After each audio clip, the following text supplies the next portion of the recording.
আল্লাহ রাসূলের সাহাবীরা সফরে যাচ্ছেন, হঠাৎ করে একটা লোকালয়ে ঢুকলেন, দেখলেন একজন লোককে সাপে কামড় মেরেছে। কি করছে? সাপে কামড় মারছে। এখন সাহাবীদের দলে তেমন কোনো খাবার দাবার নাই। যেই লোককে সাপে কামড় মেরেছে ওই চিকিৎসা দেওয়ার মতো ওই এলাকায় কোনো মানুষও নাই, কোনো ডাক্তারও নাই, কোনো কবিরাজও নাই। কে এত বড় ট্রিটমেন্ট করবে? রাসূলের সাহাবীরা আগায় গেলেন, আর রাসূলের চাচা ছিলেন হযরত আব্বাস রাদিয়াল্লাহু তাআলা আনহু, যিনি হলেন রাইসুল মুফাসসিরিন হযরত আব্বাস ইবনে আব্বাস রাদিয়াল্লাহু তাআলা আনহু ওই লোকদের কাছে যে বললেন, তোমরা কোনো চিন্তা করো না, টেনশন করো না, যাকে সাপে কামড় মেরেছে তাকে আমার কাছে নিয়ে আসো, আমার কাছে চিকিৎসা আছে। সুবহানাল্লাহ বলেন। হযরত ইবনে আব্বাস রাদিয়াল্লাহু তাআলা আনহু সূরাতুল ফাতিহা পড়ে মুখ থেকে একটু লালা নিয়ে ওই সাপে যেখানে কামড় দিয়েছে সেই ক্ষতর মধ্যে লাগায় দিলেন, সাথে সাথে ওই লোক সুস্থ হয়ে গেছে। সূরাতুল ফাতিহা এমন একটা পাওয়ারফুল সূরা। ওই যে বললাম রাসূলের সাহাবীরা, ইসলামের ইতিহাসে একটা যুদ্ধ হয়েছিল, খন্দকের যুদ্ধ। এই যুদ্ধে মুসলমানের সংখ্যা ছিল ৩,০০০ আর কাফেরদের সংখ্যা ছিল প্রায় ১০,০০০। কয় হাজার? মক্কা থেকে ১০,০০০ কাফের রওনা দিছে, তারা মদিনায় আক্রমণ করবে, তারা মদিনায় হামলা করবে। আল্লাহর নবী বিশ্ব নবী রাহমাতুল লিল আলামিন তিনি সাহাবীদেরকে ডাক দিলেন, এ সাহাবীরা, মক্কার কাফেররা মদিনায় আক্রমণ করবে, তাদের আক্রমণ প্রতিহত করার জন্য আমাদেরকে ময়দানে যেতে হবে। দেখেন আল্লাহর নবী, তার কোনো গুনাহ ছিল না, তিনি ছিলেন বেগুনা মাসুম, ঠিক কিনা বলেন? তিনি তো রহমতের নবী, দয়ার নবী, মায়ার নবী। সেই নবী আল্লাহর দ্বীনের জন্য কত কষ্ট করছে, যার জন্য জান্নাতকে আল্লাহ তাআলা ওয়াজিব করে দিয়েছে। সুবহানাল্লাহ বলেন। সেই নবী সাহাবীদেরকে ডাকতেছে, সাহাবীরা আসো, মক্কার কাফেররা মদিনায় আক্রমণ করবে, আমরা এই মক্কার কাফেরদেরকে প্রতিহত করার জন্য যুদ্ধের জন্য প্রস্তুতি নিতে হবে। আল্লাহর নবী বললেন, সাহাবীরা যার কাছে যা আছে নিয়ে আসো, যুদ্ধের জন্য অস্ত্র কিনতে হবে, সরঞ্জামাদি কিনতে হবে। সাহাবীদের ঘরে যার ছিল সবাই সব সম্পদ নিয়ে আল্লাহর নবীর কদমে হাজির করছে। সুবহানাল্লাহ বলেন। এই যে আজকে আপনারা যে মাদ্রাসায় দান করলেন, এই দানের দ্বারা কিন্তু শুক্রে 8 দিন ধরে না, এই দানের দ্বারা সে 1450 বছর আগের থেকে আল্লাহ নবী ডাক দিতেন আর সাহাবীদের ঘরে যা থাকতো তাই নিয়ে আসতো। এমনকি সাইয়েদনা আবু বকর লবণের বাটিটা পর্যন্ত নিয়ে আসছে। কিসের বাটি? লবণের বাটিটা পর্যন্ত আল্লাহ রাসূলের কদমে হাজির করছে। ও আল্লাহর নবী, আপনি আমার কাছে চাইছেন, ঘরে সোনা গয়না যা ছিল, দিনার দিরহাম দামি মালপত্র যা ছিল সব আনছি, লবণের বাটিটা পর্যন্ত নিয়ে আসছি। সুবহানাল্লাহ বলেন। এই যে অনেক মা বোনেরা মুরগির ডিম দেয়, মাদ্রাসায় দেয় কি দেয় না? এটা মহব্বত, এটা ভালোবাসা, এটা আল্লাহর দ্বীনের প্রতি ভালোবাসা। হযরত সাহাবায়ে কেরাম রিদওয়ানুল্লাহি তাআলা আলাইহিম আজমাইন তাদের যত সম্পদ ছিল আল্লাহ রাসূলের কদমে হাজির করছে। আল্লাহর নবী ৩,০০০ সাহাবীদের মধ্যে ১৫০০ সাহাবী, ১৫০০ সাহাবী যুদ্ধের জন্য প্রস্তুত করছে। আর ১৫০০ সাহাবী থেকে আল্লাহর নবী মদিনার শহরে রাইখা দিয়েছে, তোমরা মদিনায় থাকবা, তোমরা হলা রিজার্ভ ফোর্স। প্রথম আমরা ১৫০০ নিয়ে ১০,০০০-এর উপরে আক্রমণ করব। আল্লাহু আকবার। যদি আমাদের সৈন্যের প্রয়োজন হয় তোমরা ১৫০০ আবার যুদ্ধের ময়দানে যাবা, এখন তোমরা রিজার্ভ ফোর্স হিসাবে ১৫০০ তোমরা মদিনা শহরে থাকো। ইতিহাসের মধ্যে আসছে আল্লাহর নবী ১৫০০ সাহাবী নিয়ে যুদ্ধের ময়দানে বের হয়ে গেছে। এই যুদ্ধটা ছিল একটা খন্দকের যুদ্ধ। কাফেররা যাতে মদিনার শহরে ঢুকতে না পারে এই কারণে আল্লাহর নবী মদিনার চতুর্পাশে বড় বড় গর্ত পরিখা খনন করছে, বড় বড় কূপ, বড় বড় এক একটা কূপ ছিল ৪০ ফিট পর্যন্ত লম্বা, এক একটা কূপ ছিল ৪০ ফিট পর্যন্ত লম্বা, আর তার গভীরতা ছিল প্রায় ১০ ফিট। আল্লাহর নবী এমন কিছু কূপ খুঁড়ছে যাতে করে মক্কার কাফেররা মদিনায় আক্রমণ করতে না পারে, মদিনায় ঢুকতে গেলে যাতে কূপের ভিতরে পইরা মরে। আল্লাহ নবীর কেমন যুদ্ধের কৌশল দেখেন। পুরা মদিনার চতুর সাইডে এমন গর্ত করা হচ্ছে, সাহাবীরা কূপ খনন করতে করতে গর্ত করতে করতে ক্লান্ত হয়ে গেছে। আল্লাহ নবী স্বয়ং নিজে যায়া কোদাল দিয়া শাবল দিয়া আল্লাহর নবী খন্তা দিয়া নিজে কূপ খনন করতেছে নিজের হাত দিয়া। শুধু একদিন, দুই দিন, তিন দিন না, আল্লাহ নবী রাহমাতুল লিল আলামিন, যেই নবী সম্বন্ধে আল্লাহ তাআলা কোরআনুল কারীমের মধ্যে বলছেন ওয়ামা আরসালনাকা ইল্লা রাহমাতাল লিল আলামিন। আল্লাহু আকবার। নবী হে আমার, আমি আল্লাহ আপনাকে সমগ্র বিশ্ববাসীর জন্য রহমত করে পাঠাইছি। সুবহানাল্লাহ বলেন। আপনি হলেন রহমত, আপনি হলেন বরকত। আমার নবী এমন রহমতের নবী, এমন বরকতের নবী। আমার নবী যেখানেই হাত দেয় সেখানেই স্মরণে পরিণত হয়ে যায়। সুবহানাল্লাহ বলেন। ও মুসলমান, এমন নবী যেই নবীর থুতু মোবারক তিতা পানির মধ্যে রাখলে সাথে সাথে ওই পানি মিষ্টি হয়ে যায়। সুবহানাল্লাহ বলেন। আমার নবী এমন বরকতের নবী যেই নবী মৃত গাছের নিচে বসতে সাথে সাথে মৃত গাছ জীবিত হয়ে যায়। সেই নবী নিজের হাত দিয়া কূপ খনন করতেছেন, পরিখা খনন করতেছেন। তাও একদিন না, দুই দিন না, লাগাতার 3 দিন পর্যন্ত সাহাবীদেরকে নিয়ে আল্লাহ নবী যুদ্ধের প্রস্তুতি নিচ্ছেন। সাহাবী জাবের রাদিয়াল্লাহু তাআলা আনহু দেখেন, আল্লাহ নবী কূপ খনন করতে করতে কষ্ট করতে করতে আল্লাহ নবীর হাত আর চলে না, আল্লাহ নবীর পা আর চলে না। আল্লাহ নবী 3 দিন পর্যন্ত না খেয়ে আছে। কয়দিন পর্যন্ত? 3 দিন পর্যন্ত না খেয়ে আছে মুসলমান। যেই নবীর জন্য জান্নাত ওয়াজিব, যেই নবীকে আল্লাহ তাআলা বলছিলেন হাবিব আপনি যদি চান আমি আল্লাহ উহুদ পাহাড়টা আপনার জন্য স্মরণে পরিণত করে দিব।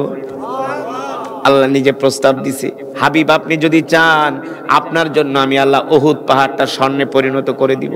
বিজ্ঞানীরা গবেষণা করে দেখছে উহুদ পাহাড়ের নিচে পুরাটাই স্বর্ণ। উহুদ পাহাড়ের নিচে পুরাটাই স্বর্ণ। যেই নবী আল্লাহ তাআলার কাছে চাইতে দেরি, আল্লাহ তাআলা দিতে দেরি না, দিতে দেরি। সেই নবী রহমতের নবী 3 দিন পর্যন্ত না খেয়ে আছে, সাহাবীদেরকে নিয়ে পরিখা খনন করতেছে, গর্ত করতেছে, যুদ্ধের জন্য প্রস্তুতি নিচ্ছে। দয়ার নবী, মায়ার নবী রাহমাতুল লিল আলামিন 3 দিন পর্যন্ত কিছু খায় না। আল্লাহ নবীর ঘরে চুলায় আগুন জ্বলে না, ঘর থেকে হযরত ফাতেমা কোনো খাবারও পাঠায় না, আম্মা জান আয়েশা রাদিয়াল্লাহু তাআলা আনহা কোনো খাবারও পাঠায় না। কারো ঘরে তো খাবারই নাই, কোত্থেকে পাঠাবে? আমরা তো এক বেলা দুই বেলা না খায়া থাকলে কেউ যদি আমাদের সাথে কথা বলতে আহে তারে আমরা মারতে যাই, না খায়া আসি। এক বেলা না খাইলেই তো আমাদের অবস্থা খারাপ হয়ে যায়। রমজান মাসে আমরা যখন রোজা রাখি, সেহরি খায়া যখন ঘুমাই, ফজরের পরে উঠা কাজকর্ম করে 12টা 1টা 2টা বাজলে আর শরীর চলে না। আসরের নামাজ পড়লে তো তার সাথে ভালো কথাও বলা যায় না। হ্যাঁ, রোজা রাখছি এখন কোনো কথা নেই, যা পরে ইফতারির পরে 10-12 ঘন্টা না খায়া থাকলে আমাদের অবস্থা খারাপ হয়ে যায়। কিন্তু আল্লাহ নবী 36 ঘন্টা না খায়া আছে। কয় ঘন্টা? এগুলো মাঝে মাঝে চিন্তা করবেন, তাহলে ঈমান বাড়বে যে আল্লাহ নবী সাহাবীরা কত কষ্ট করছে। 36 ঘন্টা আল্লাহ নবী না খেয়ে আছে। নবীর এই কষ্ট সাহাবীরা সহ্য করতে পারে না। হায় রে, যেই নবীকে সৃষ্টি না করলে আল্লাহ তাআলা তাম পৃথিবী কুল কায়নাত কিছুই সৃষ্টি করতেন না, ঠিক কিনা বলেন? যেই নবী সম্বন্ধে আল্লাহ তাআলা কোরআনুল কারীমের মধ্যে বলছেন কুল ইন কুনতুম তুহিব্বুনাল্লাহ ফাত্তাবিউনি ইউহিব্বুকুমুল্লাহ ওয়া ইয়াগফির লাকুম যুনুবাকুম ওয়াল্লাহু গফুরুর রহিম। আল্লাহ রাব্বুল আলামিন যেই নবী সম্বন্ধে বলছেন, এ দুনিয়ার মানুষ, এ দুনিয়ার মানুষ, তোমরা যদি আল্লাহকে পাইতে চাও সর্বপ্রথম তোমরা তোমাদের নবীকে ভালোবাসো। সুবহানাল্লাহ বলেন। আল্লাহ তাআলা নবীজির কত গুরুত্ব দিয়েছেন। তিনি হলেন রহমাতুল লিল আলামিন, তিনি হলেন আমাদের জন্য শরিয়া। আল্লাহ নবী যেটাই বলে সেটাই একটা আইন হয়ে যায়। সুবহানাল্লাহ বলেন।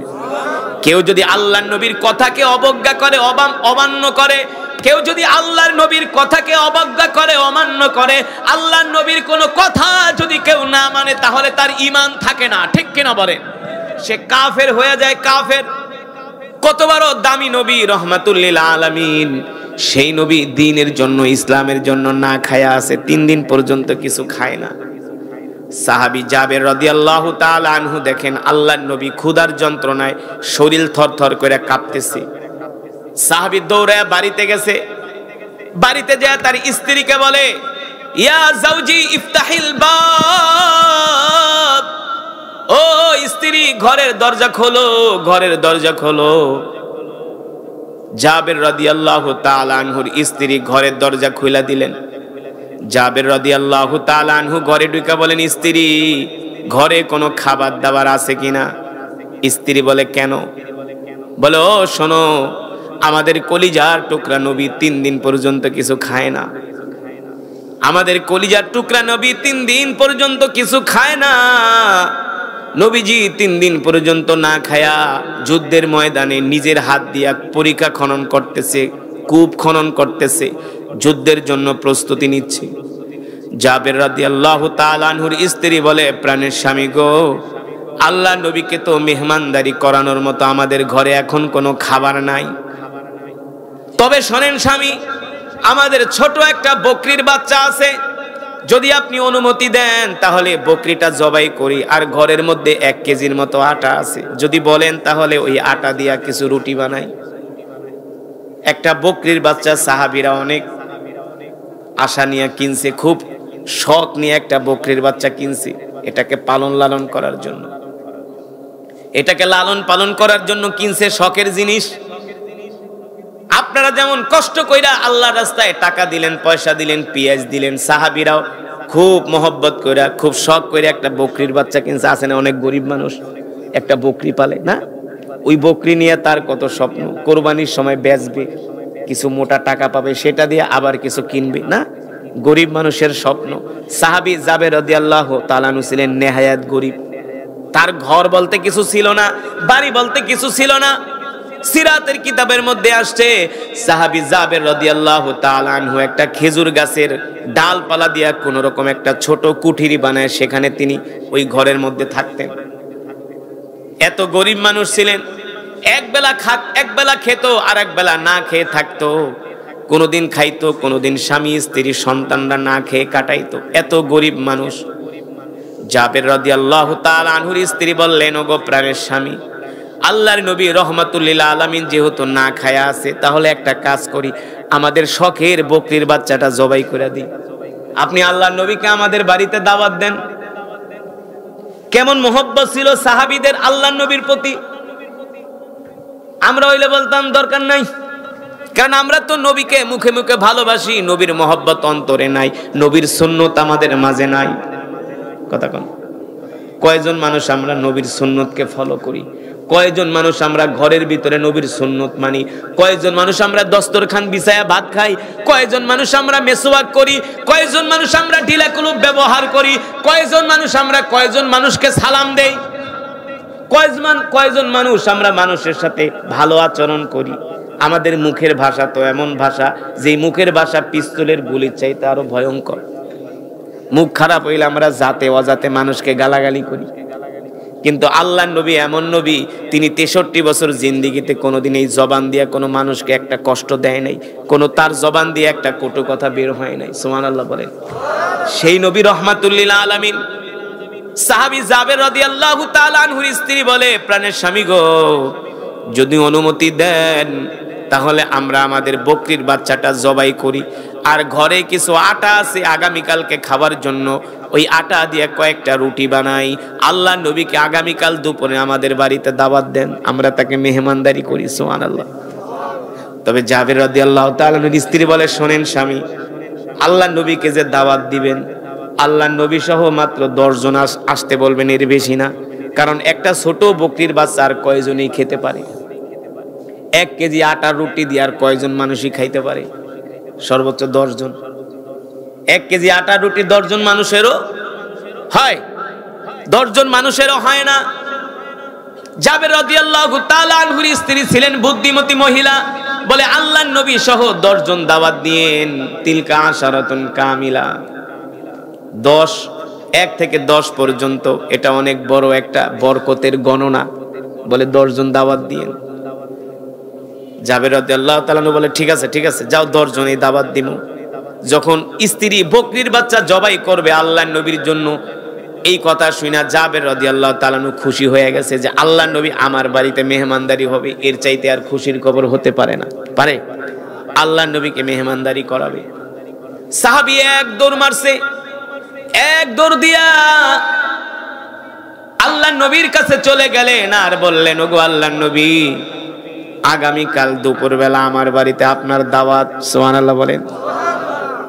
আল্লাহর নবী মুস্কি হাসি দিয়া বলে, যাবে আনতা ফাকিরুন জিদ্দান, তুমি তো গরিব মানুষ। দেখবেন সমাজে কিছু মানুষ আছে অনেক গরিব নেহায়াত, তারা আলেমদেরকে খুব ভালোবাসে, আছে না? এমন আমাদের অনেক মুসল্লি আছে, আমাদের পিছনে নামাজ পড়ে, আমরা জানি সে নেহায়াত গরিব। আয়েশা বলে, হুজুর আমার বাড়িতে এক বেলা একটু খাবার খাইবেন। আমি বলি, ভাই আপনি আমাদের জন্য এক বেলার আয়োজন করলে তো আপনার অনেক টাকা খরচ হবে, প্রায় 2-3 হাজার টাকা লাগবে, এগুলা দিয়ে আপনি 1-1.5 দিন আপনি ভালো চলতে পারেন। বলে, না হুজুর, যত কষ্ট করি না। গতকালকে আমার প্রোগ্রাম ছিল ঢাকাতে, এই রামপুরায়। একটা লোক আইসা বলতেছে, হুজুর খুব অভাবে আছি বলে আমার হাতে 500 টাকা দিচ্ছে। আমি বলি, আপনি না বলেন অভাবে আছি? হুজুর অভাবে থাকলে কি, আপনারা তো ভালোবাসি, আপনারা ভালোবাসি হুজুর, আপনার তেলাওয়াত শুনি। অভাবে থাকলে কি হয়েছে, আপনারা ভালোবাসি। আমি বললাম, এখন দরকার নাই, যেদিন অভাব কাটবো ওই দিন আপনি আমার ফোন দিয়া 500 টাকা না 1000 টাকা দিয়ে আমি নিব, এখন নিব না। হুজুর এই কথা বলে আমি কষ্ট পাবো। তো কিছু ভালোবাসা আছে কার জন্য? আরো জোরে বলেন, কার জন্য? মান আহাব্বা লিল্লাহ, আল্লাহর নবী বলেন তুমি কাউকে ভালোবাসবা কার জন্য? ও আবগাদা লিল্লাহ, তুমি কারোর উপর রাগ করবা কার জন্য? আল্লাহর জন্য। মান আহাব্বা লিল্লাহ, মুমিনের ভালোবাসাও হবে আল্লাহর জন্য, আর মুমিন কারো রাগ করবে ও আল্লাহর জন্য। মুমিন ব্যক্তি স্বার্থে কিছুই করবে না। যদি সে আল্লাহর জন্য ভালোবাসে, আল্লাহর জন্য রাগ করে, আল্লাহর নবী বলেন ফাকাদ ইস্তিকমালাল ঈমান, তাহলে তার ঈমান পরিপূর্ণ হয়ে গেল। আল্লাহু আকবার। সাহাবীরা আল্লাহর নবীকে কলিজা দিয়া ভালোবাসতেন। জাবের রাদিয়াল্লাহু তাআলা আনহু যে বললেন, ওগো আল্লাহর নবী, আগামীকাল আমার বাড়িতে আপনার দাওয়াত। আল্লাহর নবী মুস্কি হাসি দিয়া বলে, যাবে তুমি তো গরিব মানুষ, তুমি তো নিজেই খেতে পারো না, আমি তো তোমার সম্বন্ধে জানি, তুমি আবার আমাকে দাওয়াত দিতে আসছো। জাবের রাদিয়াল্লাহু তাআলা আনহু বলে, এত কিছু বুঝি না, আমার বাড়িতে আপনাকে যেতেই হবে। সুবহানাল্লাহ। আপনার জন্য আমি একটা বকরি জবাই করছি। সুবহানাল্লাহ বলবেন না? এই কথা শোনার পরে আল্লাহর নবী একটা মুস্কি হাসি দিয়েছে, তুমি গরিব মানুষ, আমার জন্য বকরি জবাই করছে? বলে, হ্যাঁ। ওগো আল্লাহর নবী, ফিদাকা আবি ওয়া উম্মি ইয়া রাসূলুল্লাহ, শুধু বকরি না আপনার জন্য কলিজা কাইটা দিতে পারি, আপনার জন্য আমার মা বাবা কোরবান হয়ে যাক, আপনাকে এত ভালোবাসি। সাহাবী বলে, ওগো আল্লাহর নবী, আপনি আমার বাড়িতে একা না, আমার বাড়িতে আপনি সাথে আরো 9 জন, আপনি সহ 10 জন যাবেন। কয়জন? জোরে বলেন, কয়জন? আল্লাহর নবী বলে, যাবে, আমি সহ তোমার বাড়িতে 10 জন যাব না? কাহা কে? আমার সাথে আমার এখানে সাহাবী আছে 1500। কয় হাজার? আমি একা খাবো আর আমার সাহাবীরা খাবে, তা হবে? আমি একা খাবো আর আমার 1500 সাহাবীরা খাবে না, এটা হবে না। এমন সাহাবী তো গরিব, সে আর কি করবে? সে কি 1500 মানুষের খাওয়াইতে পারবো? সে যে বকরি জবাই করছে, হাড্ডি দিলেও তো হবে না, আধা পিস কইরাও তো হবে না, জোল দিলেও হবে না 1500 মানুষকে। সাহাবী তো চিন্তায় পড়ে গেছে। আল্লাহর নবী সাহাবীর দিকে তাকায় দেখলেন সাহাবী চিন্তায় পড়ে গেছে। আল্লাহর নবী বলে, আমি যাব আর আমার সাহাবী না খায়া থাকবে, এটা হবে না। জাবের রাদিয়াল্লাহু তাআলা আনহু চিন্তায় পড়ে গেল, কি করবে, কথা কয় না। আল্লাহর নবী বলে, জাবের চিন্তা করো না। সব সাহাবীদেরকে ডাক দিয়েছে, এই সাহাবীরা শোনো, এখানে তোমরা যারা আছো 1500 সাহাবী, আগামীকাল আমার সাথে জাবেরের বাড়িতে সবাই দাওয়াত খাইতে যাইবা। আর আস্তে কোন সুবহানাল্লাহ। যখন আল্লাহর নবী 1500 সাহাবী দাওয়াত দিছে জাবেরের বাড়িতে খাওয়ানোর জন্য, এই কথা শুনা তো সাহাবীর অবস্থা খারাপ। সাহাবীর অবস্থা খারাপ তো হইবই। এক ছোট বকরির বাচ্চা দিয়ে কি ১,৫০০ মানুষে খাওয়ানো সম্ভব? সম্ভব? সাহাবীর তো পুরো অবস্থা খারাপ, টেনশনে শেষ। আল্লাহ নবীর সামনে কিছু বলে না, এক দৌড় মারছে বাড়িতে, যে বলে জাউজি তাআলাও, স্ত্রী এদিকে আসো, এদিকে আসো, বড় একটা খবর আছে। আগেই বলি তুমি আমারে দোষারোপ করো না। বলে কি হয়েছে? তুমি আমারে মাফ করো, আমারে দোষারোপ করো না। বলে কি হয়েছে বলেন? বলে তুমি যেমনে বলছো আমি এমনি আল্লাহ নবীরে দাওয়াত দিছি ১০ জন, কিন্তু আল্লাহ নবী কি করছে জানো নি? কি করছে? আল্লাহ নবী ওই যুদ্ধের ময়দানে যত সাহাবী ছিল ১,৫০০ সবাইরে আমাদের বাড়িতে দাওয়াত দিছে। সাহাবী জাবের রাদিয়াল্লাহু তাআলা আনহুর স্ত্রী ছিলেন বুদ্ধিমতী, সে ছিলেন মুমিনা। কি ছিলেন? মুমিনা, জাকেরা, শাকেরা, সালিহা। সে ছিলেন আল্লাহওয়ালা, সে ছিলেন শুকরকারিনী বান্দি, সে ছিলেন সালেহা আবেদা। আল্লাহু আকবার। জাবের রাদিয়াল্লাহু তাআলা আনহুর স্ত্রী বলে, প্রাণের স্বামী গো, আল্লাহর নবীর জবান দিয়ে কি ১,৫০০ এর দাওয়াত দিছে, আপনি কি শুনছেন? বলে হ্যাঁ। আমি শুধু শুনি নাই, আল্লাহ নবী বলছে তুমি গরিব মানুষ, তুমি বকরি জবাই করছো ১০ জন মানুষে খাওয়াইবা, আমরা ১০ জন খাবো আর আমার সব সাহাবীরা না খায়া থাকবে, এটা হইতে পারে না। যাও যাও, আমি নবী অর্ডার দিলাম, রান্না করো, আমরা ১,৫০০ই তোমার বাড়িতে মেহমানদারি গ্রহণ করব। জাবের রাদিয়াল্লাহু তাআলা আনহুর স্ত্রী বলেন, প্রাণের স্বামী, ওগো প্রাণের স্বামী, চিন্তা করবেন না, টেনশন করবেন না। আল্লাহর নবী যদি ১,৫০০ মানুষকে দাওয়াত দিয়া থাকে, আপনার আমার চিন্তা কিসের? তিনি তো নবী, তিনি তো রাহমাতুল লিল আলামিন, তার ইজ্জত তার সম্মান রক্ষা করবেন কি? জোরে বলেন কে? কেমন ঈমান ছিল সাহাবীদের? ওগো প্রাণের স্বামী, তিনি তো আল্লাহর নবী, আল্লাহর নবীকে কখনো আল্লাহ তাআলা বেইজ্জতি করবেন? চিন্তা করেন না, জান আল্লাহই ব্যবস্থা করবে। সুবহানাল্লাহ। এবার আল্লাহর নবী সব সাহাবীদেরকে দাওয়াত দিয়ে দিছে, আগামীকাল দুপুর বেলা আমরা জাবেরের বাড়িতে দাওয়াত খাবো। কি করব? জাবেরের বাড়িতে দাওয়াত খাবো। ১,৫০০ সাহাবী আল্লাহ রাসূলের সাথে হযরত জাবের রাদিয়াল্লাহু তাআলা আনহুর বাড়িতে দাওয়াত খাওয়ার জন্য রওনা দিলেন। আশেপাশের ইহুদিরা, কাফের মুশরিকরা বলে, জাবের পাগলামির আর জায়গা পাও না, জাবের পাগলামির আর জায়গা পাও না, তোমাদের নবী তোমাদের যা কয় তাই তোমরা নাচো। দেখবেন সমাজে কিছু নাস্তিক মুরতাদ আছে, বলে হুজুরদের মাথা নষ্ট হয়ে গেছে, এই মানুষদেরকে নিয়ে রাস্তায় আন্দোলন করে, কয় কি কয় না? বলে না? হুজুরদেরকে কটু কথা বলে, আবার হুজুরদের সাথে যারা থাকে তাদেরকেও বলে হুজুরকে মাথা খারাপ, এই হুজুররাই দেশটারে খাইছে, বলে কি বলে না? যারা এই কথা বলে দেখবেন একটাও ঠিক মতো নামাজ পড়ে না, নামাজের ধারে কাছেও নাই। আপনি ওয়াজ মাহফিল করবেন, কোনো সমস্যা নাই, কালেকশন করতে গেলে বলে হুজুর চাঁদাবাজি করতে আইছেন। আর গানের অনুষ্ঠান করবেন, দেখবেন টাকা চাওয়ার আগে দিয়া দেয়, টাকা চাওয়ার আগে দিয়া দেয়। মানুষ হারামের প্রতি ধাবিত হয় খুব বেশি, মানুষ হাসতে হাসতে জাহান্নামের দিকে আসে, আর টাইনাও জান্নাতের দিকে আনা যায় না। ঠিক কিনা বলেন? দেখবেন একজন মানুষকে আপনি নামাজের দিকে ডাকতেছেন, যতই ডাকেন আসবো না। ছাগল যেমন ডাকলে 2 পাও কি করে, ছাগললে আপনি যত টানবেন দেখবেন 2 পাও এইভাবে দিয়া একবারে বইছে তো বইছে, ওরে সামনেও নেওয়া যায় না, সামনে যাইতে চায় না টানলে। এই সমাজে কিছু মানুষ আছে যাদেরকে দ্বীনের কাজে ডাকলে তারা আসতে চায় না, 2 পাও মাটির ভিতরে ঢুকায় দেয়, সামনে আগাতে চায় না, কিন্তু তারা গুনার দিকে, নাফরমানির দিকে হাসতে হাসতে যায়। ঠিক কিনা বলে? এই হলো বাস্তব অবস্থা। সাহাবী জাবের রাদিয়াল্লাহু তাআলা আনহুর স্ত্রী বলেন, ওগো আল্লাহর নবী, ওগো প্রাণের স্বামী, আল্লাহর নবী তিনি তো রাহমাতুল লিল আলামিন, তিনি তো দয়ার নবী, মায়ার নবী, তিনি তো আল্লাহ তাআলার হাবিব। আর আল্লাহ রাসূলের সাথে আছেন তারা হলো সবাই আল্লাহ রাসূলের সাহাবী, সবাই হলো ময়দানের বীর। ঠিক কিনা বলেন? চিন্তা করবেন না, চিন্তা করবেন না। আল্লাহ নবী ১,৫০০ সাহাবী নিয়ে যখন জাবেরের বাড়িতে রওনা দিলেন, আশেপাশের কাফের মুশরিক বেঈমান ইহুদিরা জাবেরকে কটাক্ষ করে, বলে জাবের পাগলামিরার জায়গা পাও না, এত একটা ছোট বকরির বাচ্চা দিয়া ১৫০০ মানুষ কিভাবে খাওয়াইবা, ঝোলও তো ভাগে পাইব না। এই কথা বলে হযরত জাবেরকে উপহাস করে, ঠাট্টা করে। স্ত্রী সান্ত্বনা দেয়, স্বামী গো মন খারাপ করবেন না, টেনশন করবেন না, অবশ্যই আল্লাহ তাআলা আমাদের ইজ্জতকে হেফাজত করবে, ঠিক কিনা বলেন?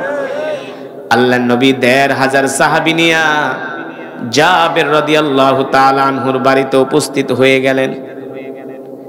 আশেপাশের শত শত মানুষ তাকায়া তাকায়া দেখতেছে এত মানুষকে জাবের কিভাবে খাওয়াবে, কিভাবে সম্ভব এত মানুষকে খাওয়ানোর।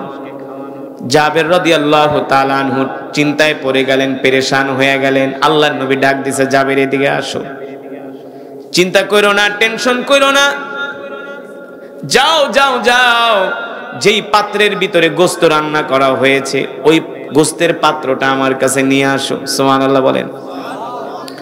গোশতের পাত্রটা হযরত জাবের রাদিয়াল্লাহু তাআলা আনহুর কাছে নিয়ে আসা হলো। জাবের রাদিয়াল্লাহু তাআলা আনহুর কাছে গোশতের পাত্রটা নিয়ে আসা হলো, আর বললেন যাও যে পাত্রের ভিতরে রুটি বানানো আছে রুটির পাত্রটা আমার কাছে নিয়ে আসো। সুবহানাল্লাহ বলেন। জাবের রাদিয়াল্লাহু তাআলা আনহু গোশতের পাত্র আর রুটির পাতিল দুইটা আল্লাহ রাসূলের সামনে এনে হাজির করলেন। আল্লাহ নবী বললেন, জাবের শোনো শোনো, আমি যেইভাবে বলবা সেইভাবে গোশতগুলো ভাগ করে করে মানুষকে দিবা, মেহমানদেরকে সেইভাবে বন্টন করে খাওয়াবা। আল্লাহ নবী বিসমিল্লাহ বইলা পাত্রের ভিতরে হাত দিলেন, বিসমিল্লাহ বলে রুটির পাত্রের ভিতরে হাত দিলেন, হাত দিয়া আল্লাহ নবী ঢাকনাটা লাগায় দিলেন। আর বললেন, জাবের শোনো, যে এই গোশতের পাতিলা থেকে গোশত উঠাবে তাকে বলবা যাতে পাতিলার ঢাকনা পুরাটা না উঠায়, পাতিলার ঢাকনা পুরাটা না উঠায়, অর্ধেক উঠাবে আর গোশতগুলো পাতিলা থেকে বের করে করে বন্টন করে করে মেহমানদেরকে দিবা। ঠিক যেভাবে গোশতগুলো বন্টন করবা ঠিক রুটিও সেইভাবে বন্টন করবা। রুটির পাতিলার ঢাকনা পুরা উঠানো যাবে না, অর্ধেক উঠাবা আর রুটি সেখান থেকে বের করবা, আর বিসমিল্লাহ বইলা শুধু দিতেই থাকবা দিতেই থাকবা।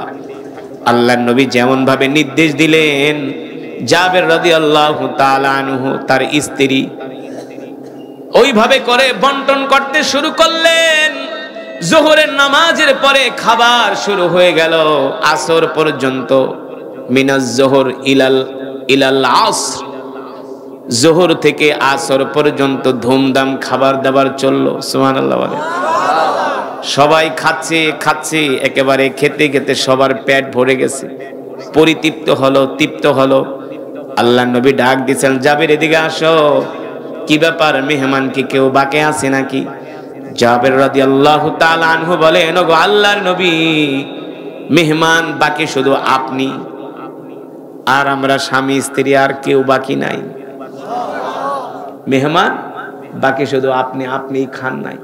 কেমন দয়ার নবী দেখেন, নিজে না খায়া আগে সাহাবীদেরকে খাইয়েছে, নিজে আগে খায় নাই, সাহাবীদেরকে আগে খাওয়াইছে।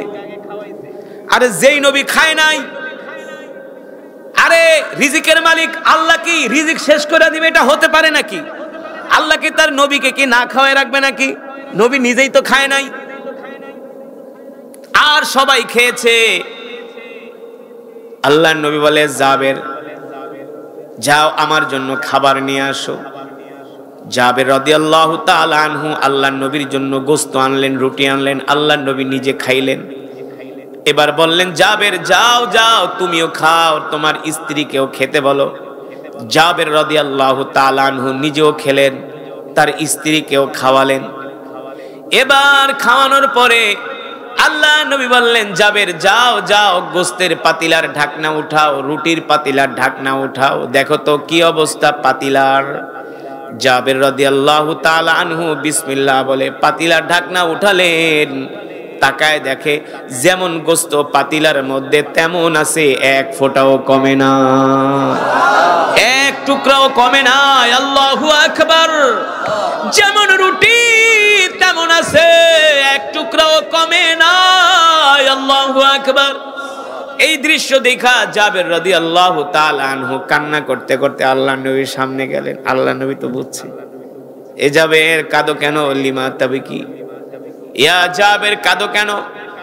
জাবের রাদিয়াল্লাহু তাআলা আনহু বলে, ওগো আল্লাহর নবী, আপনি তো বরকতের নবী, আপনি যেভাবে আমাদেরকে বলে দিয়েছেন সেভাবে আমরা গোশতগুলো ভাগ করেছি, বন্টন করেছি, মেহমানদেরকে খাওয়াইছি।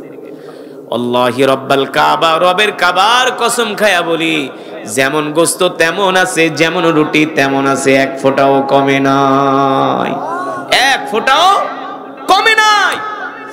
আল্লাহর নবী, বিশ্ব নবী, রাহমাতুল লিল আলামিন, তিনি ছিলেন বরকতের নবী, তিনি ছিলেন রহমতের নবী, ঠিক কিনা বলেন? ও মুসলমান, আল্লাহর বান্দারা, আল্লাহর নবী তো এমন পয়গম্বর রহমতুল লিল আলামিন, যিনি এক পেয়ালা দুধ আসহাবে সুফা সব সাহাবীদেরকে পান করিয়েছেন। এক পেয়ালা দুধ, কয় পেয়ালা? এক পেয়ালা দুধ রাসূলের দরবারে যত সাহাবী ছিল সবাইকে এক পেয়ালা দুধ পান করিয়েছেন। হযরত আলী রাদিয়াল্লাহু তাআলা আনহু নিজের হাতে সাহাবীদেরকে পান করিয়েছেন। যখন এক মাথা থেকে পান করাতে করাতে আর এক মাথায় আসলেন, ডান দিক থেকে বাম দিকে আসলেন, সিরাতের কিতাবের মধ্যে আসছে সেই মজমার মধ্যে 400 সাহাবী ছিলেন। কয়শো? আসহাবে সুফা, যারা আল্লাহ রাসূলের মজমায় সব সময় থাকতেন। 400 সাহাবীকে এক পেয়ালা দুধ পান করাইছে। ডান দিক থেকে শুরু করছে, বাম দিকে আসছে। আল্লাহর নবী জিজ্ঞেস করে, আলী, দুধের কি অবস্থা? বলে, যেমন দুধ তেমন আছে, এক ফোঁটাও কমে নাই। বিশ্বাস হয় না? বিশ্বাস না হলে তুমি ঈমানই থাকবে না। তিনি তো রহমাতুল লিল, জোরে বলেন। আল্লাহ তাআলা কোরআনুল কারীমে মধ্যে বলছেন, ওয়ামা আরসালনাকা ইল্লা রাহমাতাল লিল আলামিন। সুবহানাল্লাহ বলে। ওই যে বললাম, আল্লাহর নবীর থুতু মোবারক লবণাক্ত পানির মধ্যে আল্লাহর নবীর থুতু দিছে, সাথে সাথে সেই পানি মিষ্টি হয়ে গেছে। ওই কূপটা এখনো পর্যন্ত বদরের প্রান্তরে আছে। ওই কূপের নাম হলো বীরে শেফা। মদিনা শরীফ থেকে 80 কিলোমিটার দূরে সুহাদায়ে বদরের পাশে ওই কূপটা এখনো পর্যন্ত আছে। সাহাবীরা যুদ্ধের ময়দানে গেছে, একটা পানির কূপ পাইছে। যার কাছে পানির কূপ থাকে সে ভালো করে যুদ্ধ করতে পারে, কারণ মরুভূমির মধ্যে তো প্রচন্ড গরম, প্রচন্ড পিপাসা লাগে মানুষের। আল্লাহ নবী বললেন, সাহাবীরা দেখো তো কোনো পানির কূপ পাওয়া যায় কিনা। সাহাবীরা খুঁজতে খুঁজতে একটা পানির কূপ পেলেন। পানি মুখে দিয়ে দেখলেন পানিগুলো লবণাক্ত, তিতা। দৌড়ায় গেলেন, ওগো আল্লাহ নবী, কূপ তো একটা পাইছি কিন্তু পানি তো তিতা। আল্লাহ নবী বলে, চিন্তা করে না, আমাকে নিয়ে চলো। যখন আল্লাহ নবী কূপের কাছে গেলেন, মুখ থেকে একটু থুতু লালা বের করে পানির মধ্যে রাখলেন, সাথে সাথে পানি মিষ্টি হয়ে গেছে। তিনি তো রাহমাতুল লিল আলামিন, তিনি বরকতের নবী, রহমতের নবী, দয়ার নবী, মায়ার নবী। ও মুসলমান, সেই নবীকে সাহাবায়ে কেরাম জীবন দিয়া ভালোবাসছে, সেই নবীকে সাহাবায়ে কেরাম কলিজা দিয়া ভালোবাসছে, সেই নবীকে সাহাবায়ে কেরামরা আল্লাহর নবী যেটা নির্দেশ দিয়েছেন পুঙ্খানুপুঙ্খানুভাবে আল্লাহর নবীর প্রতিটা কথাকে তারা কদমে কদমে মেনেছেন। আমরাও সেই নবীর উম্মত। আমরাও যদি আল্লাহ রাসূলকে ভালোবাসতে চাই, আল্লাহর নবীর পেয়ারা উম্মত হতে চাই, তাহলে আল্লাহর নবীর আদর্শ, আল্লাহর নবীর সুন্নত আমাদেরকে মানতে হবে, ঠিক কিনা বলে? আল্লাহ রাসূল বলছেন, মান আহাব্বা সুন্নতি ফাকাদ আহাব্বানি ওয়া মান আহাব্বানি কানা মাই ফিল জান্নাহ। আল্লাহু আকবার। আমার যে উম্মত আমার সুন্নতকে জিন্দা করবে, আমার যে উম্মত আমার সুন্নতকে ভালোবাসবে, আমি নবী কাল হাসরের ময়দানে সেই উম্মতের হাত ধরে ধরে আল্লাহর জান্নাতে পৌঁছে দিব। এই কারণে আমরা আল্লাহর নবীর সুন্নতগুলো মানবো। আল্লাহর নবীর সুন্নত কি? আফসুস সালাম। এক মুসলমান আরেক মুসলমানকে সালাম দিব, ছোট বড়কে সালাম দিব, বড় ছোটকে সালাম দিব। ওয়া আতঈমুত তাআম, আমরা ক্ষুধার্তদেরকে খাওয়াবো। যেমন আপনারা আজকে মাদ্রাসায় দান করলেন, এই মাদ্রাসায় অনেক অসহায়, অনেক এতিম গরিব ছাত্ররা পড়ে, ঠিক কিনা বলে? অনেক বড় নেকের কাজ করছেন। লিনুল কালাম, আমরা এক মুসলমান আর এক মুসলমানের সাথে নরম ভাষায় কথা বলবো, কোনোদিন মানুষের মনে কষ্ট দিব না। যদি মানুষের মনে কষ্ট দেন, মানুষকে আঘাত দিয়া কথা বলেন, তাহলে কোনো ইবাদত আল্লাহর দরবারে কবুল হবে না। এই কারণে মানুষের সাথে সুন্দর আচরণ করতে হবে, মানুষদেরকে হৃদয় দিয়া ভালোবাসতে হবে। মানুষদেরকে কলিজা দিয়া ভালোবাসতে হবে। সম্পদের গৌরব করা যাবে না, ক্ষমতার দাপট দেখানো যাবে না, মানুষদেরকে অবজ্ঞা করা যাবে না, মানুষকে ছোট বলে কথা বলা যাবে না, মানুষকে ছোট করা যাবে না, মানুষদেরকে হৃদয় দিয়া ভালোবাসতে হবে। আল্লাহ নবী, বিশ্ব নবী রহমাতুল লিল আলামিন এত সুন্দর চরিত্রের অধিকারী ছিলেন। আল্লাহ নবী 63 বছর জিন্দিগিতেও কোনোদিন কোনো মানুষের মনে কষ্ট দেয় না। আর আমরা অহরহ মানুষকে কষ্ট দিই, ঠিক কিনা বলেন? মানুষকে ছোট করে কথা বলি, গালি দেই, গালি তুচ্ছ তাচ্ছিল্য করি, ফাহেসা গালি দেই। আল্লাহ রাসূল বলছেন, সিবাবুল মুসলিমি ফুসুকুন ওয়া কিতালুহু কুফরুন। কোন মুসলমানকে যদি গালি দিল তাহলে সে ফাহেসা কাজ করলো, ঠিক কিনা বলেন? মুসলমানকে গালি দেওয়া যাবে না, কষ্ট দেওয়া যাবে না, কারণ সম্পদ আত্মসাৎ করা যাবে না। আল্লাহ রাসূলের সুন্নত কদমে কদমে জিন্দা করতে হবে। প্রস্রাব করে ঢিলাকুলো ব্যবহার করতে হবে, মিসওয়াক করে নামাজ পড়তে হবে, দস্তরখানা বিছায় ভাত খেতে হবে, রাস্তা দিয়ে হাঁটতেছি ডান দিক দিয়ে হাঁটতে হবে, কোনো মানুষকে দেখলেই সালাম দিতে হবে, ঠিক কিনা? আল্লাহ রাসূলের সুন্নতগুলো আমরা মানতে পারবো তো ইনশাআল্লাহ। আর কেউ যদি আমাকে কষ্ট দেয়, আমি প্রতিশোধ পরায়ণ হব না, প্রতিশোধ নিব না, আমি আল্লাহ রাসূলের জন্য তাকে ক্ষমা করে দিব, ঠিক কিনা বলেন? এমন জীবন যদি আমরা গঠন করতে পারি, দেখবেন আপনি ইন্তেকালের পরে এলাকার ভিতরে আপনার জন্য কান্নার রোল পড়ে যাবে, রোল, যে মানুষটা কত ভালো ছিল, আমরা তাকে কষ্ট দিয়েছি, সে আমাদেরকে কোনোদিন কষ্ট দেয় নাই। আপনার শত্রু আপনার প্রশংসা করবে, মৃত্যুর পরে আপনার শত্রু আপনার প্রশংসা করবে। আপনি এত সুন্দর চরিত্রের অধিকারী মানুষ কিভাবে হবেন? আল্লাহ রাসূলের আদর্শ ছাড়া কখনো সম্ভব। এই যে আমাদের দেশে এত মারামারি, কাটাকাটি, হানাহানি, হিংসা, বিদ্বেষ, কারণ একটাই কারণ, আল্লাহ রাসূলের আদর্শ আমাদের মাঝে নাই, আল্লাহ রাসূলের চরিত্র আমাদের মাঝে নাই, তার আখলাক আমাদের মাঝে নাই। সাহাবীদের মাঝে আল্লাহ রাসূলের আদর্শ ছিলেন, সাহাবীদের মাঝে আল্লাহ রাসূলের চরিত্র ছিলেন। এই কারণে সাহাবীরাই হলো আসমানের নিচে জমিনের উপরে তাদের দলই হলো উত্তম দল, ঠিক কিনা বলেন? যেই সাহাবীদের সম্বন্ধে আল্লাহ রাসূল বলেছেন, মিন আসহাবিকান নুজুম ইক্তাদাইতুম ইহতাদাইতুম, আমার প্রত্যেকটা সাহাবী হলো তারকাতুল্য, আমার সাহাবীদেরকে তোমরা অনুসরণ করো, অনুকরণ করো। আল্লাহ রাসূলের সাহাবীরা কোনোদিন আল্লাহ রাসূলের একটা সুন্নত ছেড়ে দেয় নাই। আমরাও কদমে কদমে আল্লাহ রাসূলের সুন্নতকে আমরা মেনে চলবো, আল্লাহ রাসূলের সুন্নতকে আমরা জিন্দা করব। 5 ওয়াক্ত সালাত আমরা জামাতের সাথে আদায় করব। রাজি আছেন ইনশাআল্লাহ? রাজি আছেন ইনশাআল্লাহ? 5 ওয়াক্ত সালাত জামাতের সাথে আদায় করবেন, আল্লাহ রাসূলের সুন্নাহগুলো মেনে মেনে চলবেন, আল্লাহ রাসূলের সুন্নতগুলো অনুসরণ করবেন। দেখবেন ইন্তেকালের আগে আল্লাহ রাসূলের সাথে ঘুমের ঘরে জিয়ারত নসিব হয়ে যাবে। ও মুসলমান, আল্লাহর বান্দারা, সূরাতুল ফাতিহাই শুধু একটা পাওয়ারফুল সূরা না। আল্লাহ তাআলা কোরআনুল কারীমের মধ্যে যতগুলা সূরা নাজিল করেছেন সব সূরা হলো পাওয়ারফুল সূরা, ঠিক কিনা বলেন? কিন্তু আমরা সেই কোরআন পড়ি না, কোরআন বুঝি না, কোরআন বুঝতে চাই না। মিয়া 60 বছর 70 বছর হয়ে গেছে, এখন পর্যন্ত সূরা ফাতিহা সহি করে পড়তে পারেন না। আল্লাহর কাছে কি জবাব দিবেন? কি জবাব দিবেন? নামাজ পড়েন না, রোজা রাখেন না, দিন মানেন না, ইসলাম মানেন না, খাও দাও ফুর্তি করো, দুনিয়াটা মস্ত বড় না, যেমন মন চায় এমনই চলেন, মনে যা চায় তাই করেন, মন চাইলে নামাজ পড়েন, মন চাইলে নামাজ পড়েন না। শয়তান যেদিকে নেয় ওই দিকেই যান। শয়তানের বিরুদ্ধে একটু জিহাদ করার মতো সক্ষমতাও আপনার নাই, কারণ আপনার ঈমান তো দুর্বল হয়ে গেছে। ঈমান কি হয়ে গেছে? দুর্বল হওয়ার কারণ হলো সমাজের 100-র ভিতরে 95% মুসলমান কোরআন পড়তে জানে না, কোরআন তেলাওয়াত জানে না। জানে কোন?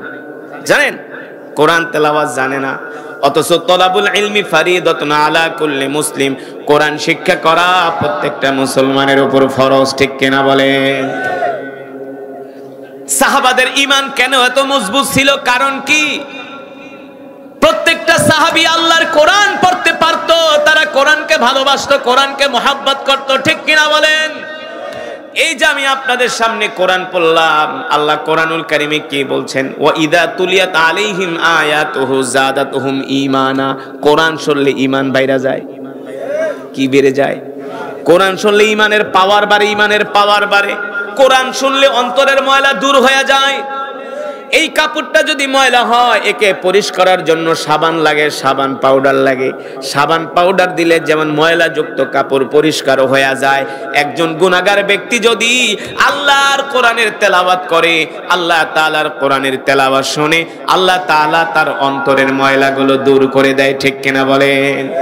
অন্তরের ময়লা কোনগুলা? ওই যে মিথ্যা কথা বলেন অন্তরে ময়লা পড়ে যায়, ওই যে সুদ খান অন্তরে ময়লা পড়ে যায়, ঘুষ খান অন্তরে ময়লা পড়ে যায়, মানুষকে মাপে কম দেন, এগুলা করতে করতে অন্তর নষ্ট হয়ে যায়।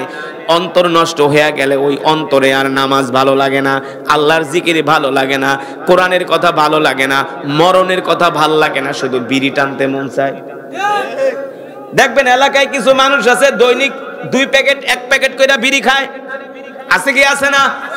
কারণ আছে, বিড়ি টানতে টানতে ওর অন্তর গেছে কালো হয়ে। ঠিক কিনা বলেন?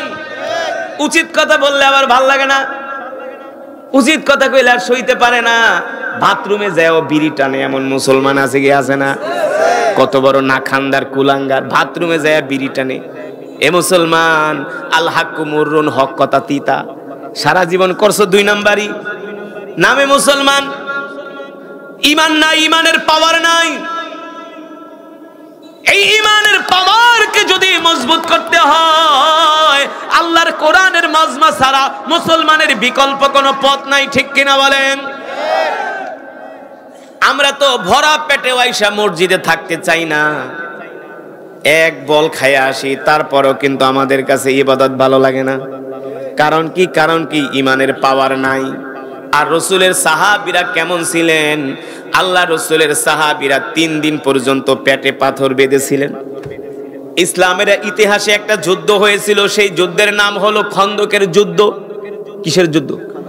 এ যুবক ভালো করে শুনে রাখো, তুমি আমি তো ঠিকমতো নামাজই পড়ি না, দিন মানি না, ইসলাম মানি না, আল্লাহর নবীর সুন্নতটা দাড়িটা পর্যন্ত রাখতে পারি না। রাগ করতেছেন? সঠিক নাকি বেঠিক? দাড়ি রাখে না, বলে দাড়ি রাখলে তো আমারে বুড়া দেখা যাইব, বুড়া। চাচা কয়া ডাকবো, মামা কয়া ডাকবো, দাদা কয়া ডাকবো, এই কারণে দাড়ি রাখে না। আল্লাহ রসুলের সুন্নত মানে না, মুসলমানের বাচ্চা হইয়া দাঁড়ায় দাঁড়ায় প্রস্রাব করে, আছে কি আছে না? এগুলো হারাম, হারাম, হারাম। মুসলমান কখনো দাঁড়ায় প্রস্রাব করতে পারে না, দাঁড়ায় প্রস্রাব করে শয়তান। মুসলমান প্রস্রাব করে ঢিলা কলুপ লয় না, যেমনি প্রস্রাব করে এমনি আবার চেন্ডা লাগায় দৌড় মারে, আর পুরা প্রস্রাব লাগা প্যান নষ্ট হয়ে যায়। আল্লাহ নবী বলছেন, যারা পবিত্র থাকে না, প্রস্রাব করে যারা ঢিলা কলুপ নেয় না, ওই যে প্রস্রাব যে তোমার গায়ে লাগলো, তুমি যে নাপাক থাকলা, এই কারণে তোমাকে কবরের মধ্যে কঠিন আযাব দেওয়া হবে। এই কথাগুলো আপনাদেরকে কে শোনাবে, কে বুঝাবে? আলেমরা ছাড়া, ওয়াজ মাহফিল ছাড়া, আলেমদের মজমা ছাড়া আপনাদেরকে কেউ শিখাবে না। শিখাবে বলেন? আলেমদের ছাড়া আপনারা কোথাও আসলে শিখতে পারবেন না। এখন যে শিখবেন, শিখার জন্য তো একটু ধৈর্য ধরে বসতে হবে, একটু কষ্ট করতে হবে, মেহনত করতে হবে। কত কষ্ট, কত কষ্ট মুসলমান খতম করে করে কোরআনুল কারীমের সওয়াব পেয়েছেন। কয় খতম? 1 খতম করে করে কোরআনুল কারীমের সওয়াব পেয়েছেন। কিভাবে পেয়েছেন বলতে পারবেন? আপনারা যে এক একজন এক এক খতম করে কোরআনুল কারীমের সওয়াব পেয়েছেন, কিভাবে পেয়েছেন বলতে পারবেন? মাশাআল্লাহ। আমি সূরাতুল ইখলাস 3 বার তেলাওয়াত করেছি। এই সূরাতুল ইখলাস যদি কেউ 3 বার তেলাওয়াত করে, আল্লাহ তাআলা তার আমলনামায় পূর্ণ 1 খতম কোরআনুল কারীমের সওয়াব দান করে। তাহলে আমরা যারা মজমায় আসছি সকলে 1 খতম করে করে কোরআনুল কারীমের সওয়াব পেয়েছি। খুশি নাকি বেজার? বলি আলহামদুলিল্লাহ। আমরা আল্লাহ তাআলার কাছে দোয়া করি, আল্লাহ এই খতমে কোরআনের সওয়াব আমাদের মা বাবার কবরে পৌঁছায় দেন, বলি আমিন। আমাদের দাদা দাদির কবরে পৌঁছায় দেন, বলি আমিন। আল্লাহ তাআলার প্রিয় বান্দারা, আমি এমন একটি সূরা তেলাওয়াত করেছি, সূরাতুল ফাতিহা। শুনছেন? এই সূরাতুল ফাতিহাকে বলা হয় উম্মুল কোরআন, উম্মুশ শিফা। এই সূরাতুল ফাতিহাকে বলা হয় কোরআনের মা। সুবহানাল্লাহ বলেন।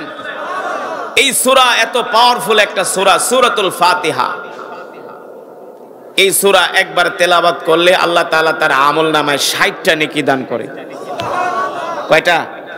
60টা নেকি দান করে। এই সূরাতুল ফাতিহা হলো সর্বরোগের মহা ঔষধ। সর্বরোগের, আপনার যত বড় রোগ হোক না কেন, যদি আপনি সূরাতুল ফাতিহা পড়া নিয়মিত 40 দিন, 41 না হইলে 42, 42 না হইলে 43, এই সূরাতুল ফাতিহা 7 বার পড়ে, আগে 11 বার দুরূদ পড়ে, 11 বার দুরূদ, মাঝখানে সূরাতুল ফাতিহা 7 বার পড়া সকাল সন্ধ্যা যদি আপনি পানিতে ফু দিয়া সেই পানি পান করেন, এই সূরাতুল ফাতিহার উসিলায় আল্লাহ তাআলা আপনার সকল রোগ আল্লাহ মুক্ত করে দিবে। এখন প্রশ্ন হলো, যিনি এই সূরাতুল ফাতিহা পড়া আপনাকে ফু দিবে আপনার পানিতে, তাকেও মুমিন হতে হবে, আর যিনি খাবেন তাকেও মুমিন হতে হবে। এখন আপনি খান সুদ, খান ঘুষ, খান হারাম, মানুষের সম্পদ মারেন, কোন মিছা কথা, কোন ধান্দাবাজি, তাহলে আপনার কোনো উপকার হবে না। আল্লাহর নবী বলছেন, কোন মুমিনকে যদি সূরাতুল ফাতিহা পড়া ফু দিয়া তাকে পানি খাওয়ায়, আল্লাহ তাআলা এই উসিলায় তার সব রোগ আল্লাহ শেফা করে দিবে। শুধু এখানে শেষ নয়, রাসূলের সাহাবীরা একটা সফরে যাচ্ছেন, আর কমসে কম আল্লাহ রাসূলের শানে কমসে কম 100 থেকে 200 বার আল্লাহ রাসূলের প্রতি দুরূদ পড়বেন, আর যদি বেশি পারেন 1000 বার আল্লাহ রাসূলের প্রতি দুরূদ পড়বেন। কয় হাজার বার? 1000 বার। 1000 বার দুরূদ পড়তে সর্বোচ্চ 20 থেকে 25 মিনিট, 30 মিনিট সময় লাগে, এর বেশি লাগে না। 1000 বার দুরূদ পড়বেন। ফাহিশা কথা বাদ দেন, গল্প গুজব বাদ দেন, আল্লাহ রাসূলের প্রতি বেশি বেশি দুরূদ পড়েন। আল্লাহ রাসূল বলছে, উম্মত তুমি যত বেশি আমার প্রতি দুরূদ পড়বা, তুমি জান্নাতে তত আমার কাছাকাছি থাকবে। আমরা আল্লাহ রাসূলের কাছাকাছি জান্নাতে থাকতে চাই কি চাই না? এই কারণে বেশি করে দুরূদের আমল করতে হবে। আর দুরূদ এমন একটা পাওয়ারফুল আমল, আপনি যদি দুরূদের আমল করেন, সমস্ত রকম বিপদ আপদ বালা মুসিবত থেকে আল্লাহ আপনাকে হেফাজত করবে, সমস্ত রকম রোগ ব্যাধি থেকে আল্লাহ আপনাকে হেফাজত করবে, কোন শত্রু আপনার কোনো ক্ষতি করতে পারবে না। যদি আপনি দুরূদের আমল করেন, কোন শত্রু এই পৃথিবীতে নাই যে আপনার একটা পশম ছিঁড়বে, যদি রাসূলের প্রতি দুরূদ পড়েন। আল্লাহ তাআলা আমাদের সকলকে আল্লাহ রাসূলের প্রতি দুরূদ